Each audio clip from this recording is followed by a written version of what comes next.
Welcome to my canvas. It is nearly 2:30 p.m. The outside temperature is 46 degree. Today we are going to a very peculiar place, Siyot Cave, which is almost very close to the Indo-Pak border. From Dholavira, the Siyot Cave takes roughly about 3.5 hours, distance 166 kilometers. One can of course go either from Jamnagar or from Ahmedabad, but that will take a longer distance.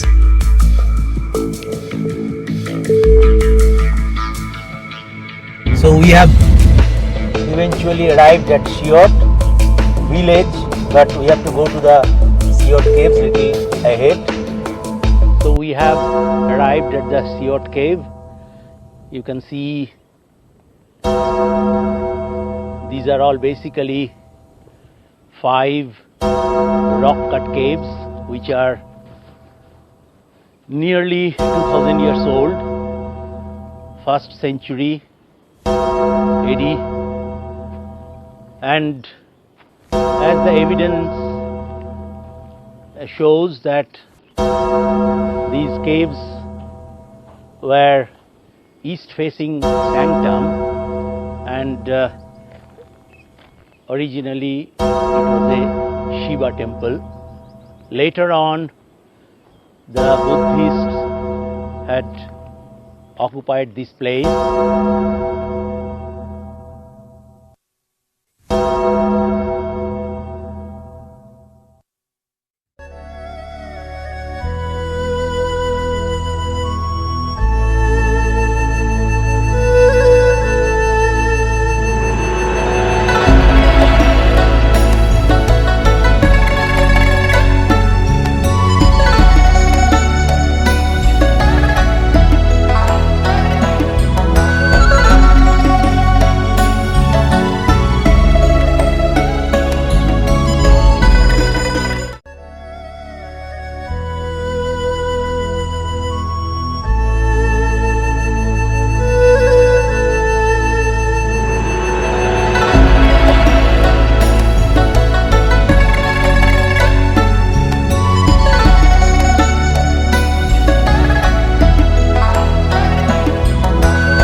Cave is basically 5 rock-cut caves facing towards the east.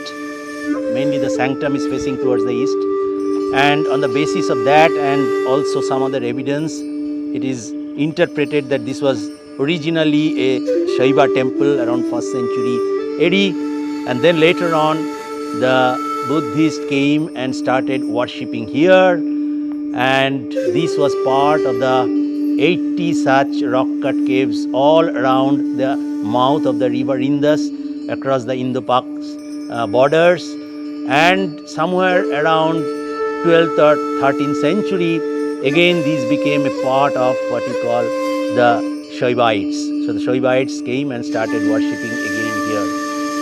Hiuen Tsang, when he visited India around 7th century or so, post-Gupta period, he actually mentions about these congregation of the caves in this entire area, and the reason that it was a very dominant Buddhist settlement is evident from the recovered seals which have Buddha images, copper rings and many other things also on them. These are essentially the Brahmi inscriptions on the rock. So probably who are experts in the Brahmi, they will be able to tell. But one can imagine that this place must be humming with the Buddhist hymns, Om Mani Padme Hum, something like 2000 years before present. Amazing indeed. These are all probably Jurassic sediments, Naveen? So, as you can see here, the sections are showing beautiful cross stratifications. In fact, trough cross stratifications are seen wherever a geologist goes, whether it is historical sites or Indus Valley sites, geology never escapes his eyes.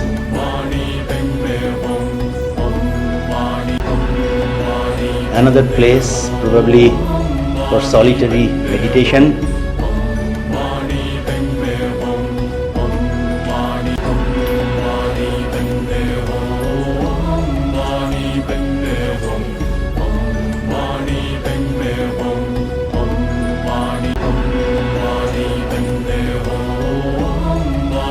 As you can see, this is a solitary sail for the monks, and as I am putting my camera, you can see the bats are hanging from the wall.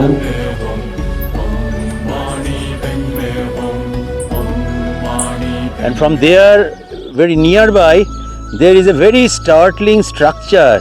It is a stepwell which I have never seen in my life. It's a very, very narrow stepwell, built probably contemporary, something like 1st century AD or so. As we are going down, I think now it is dry, but it is probable that it must have punctured an aquifer which is within the Jurassic sand. So I am going down the what you call the stepwell. It is pretty deep, very narrow, and I can see it is dug within the what you call the Jurassic sandstone. How deep it would be? From the straight from the top of the mountain hillock on which the cave has constructed, it is 50 meter below. 50 meter below. So the water table was not very yeah, we are not going very deep because there are bats and there could be snakes. But that is a very, very peculiar kind of stepwell I have ever seen. In fact, again, geology brings me down here. I can see beautiful cross-stratified sandstones, you see. These are all troughs which have been formed, and these are probably kind of lags, channel lags which are there. But anyway, we are not going to 200 million years.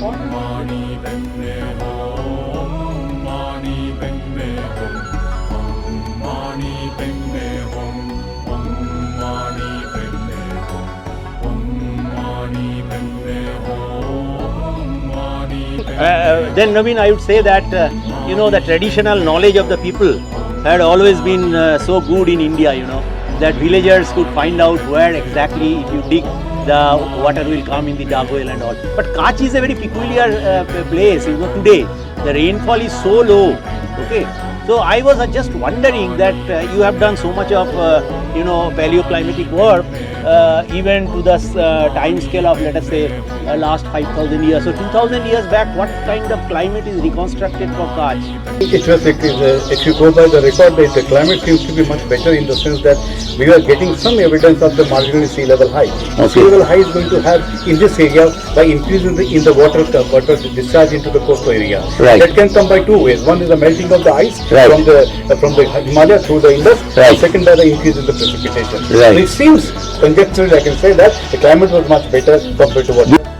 Because after the Meghalayan stage, we have done a lot of isotopic work that, around 3400 and all. It seems the monsoon comes back. And that is why probably those pastoralists came back. Yes.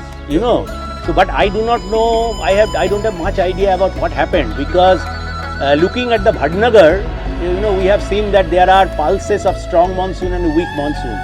So 2000 years back, probably it was what in India was something like Indo-Greek rule or something like that, okay?